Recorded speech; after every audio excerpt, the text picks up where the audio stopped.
y doy la palabra a la representante de Estados Unidos.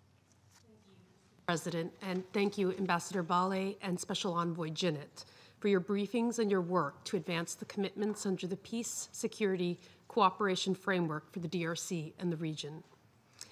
Just over a month ago, the United States was pleased to join with fellow donors, the signatories and guarantors of the Framework Agreement in Addis Ababa for the 5th anniversary of that agreement. That forum proved a useful opportunity to take stock of the accomplishments that have occurred under the Framework Agreement, review those elements of the agreement that remain unfulfilled, and discuss ways in which the Framework Agreement mechanism can be made more effective and work within the existing regional organizations.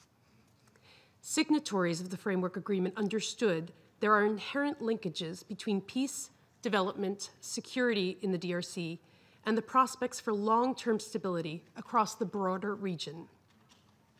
This theme was reflected in the Secretary General's recent report on the Great Lakes region as well. He stressed that uncertainty surrounding the political situation in the DRC is compounded by the persistent activities of armed groups on the territory. However, we would take this point a step further. The political impasse resulting from delayed elections has heightened tensions, undermined already weak to non-existent state authority, and risks increased violence and unrest as it provides space for armed groups and other malign actors to continue to operate. And we would urge the Special Envoy to focus on ensuring elections advance and the December 31st agreement is fully implemented. We agree that we must continue to urge action against armed groups operating in Eastern DRC.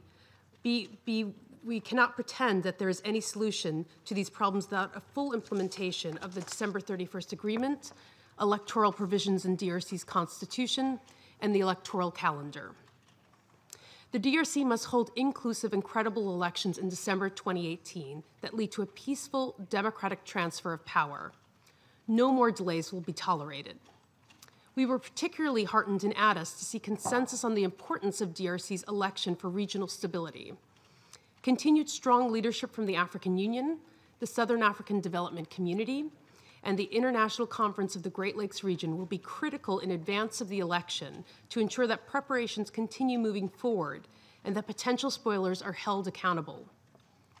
While we remain focused on DRC during this critical period, we also must not lose sight of other challenges to peace and security in the Great Lakes region.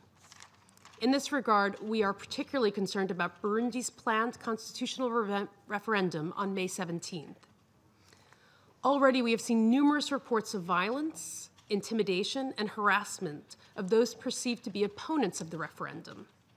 We are concerned that the referendum will exacerbate political tensions in Burundi and that the development of proposed constitutional revisions have not been conducted in a transparent and inclusive manner.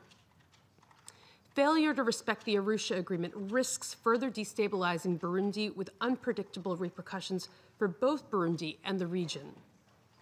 As is the case in the DRC, the region has an important role to play in promoting stability in Burundi, and we urge regional stakeholders to intensify their efforts to foster dialogue and bring an end to Burundi's long-standing political impasse.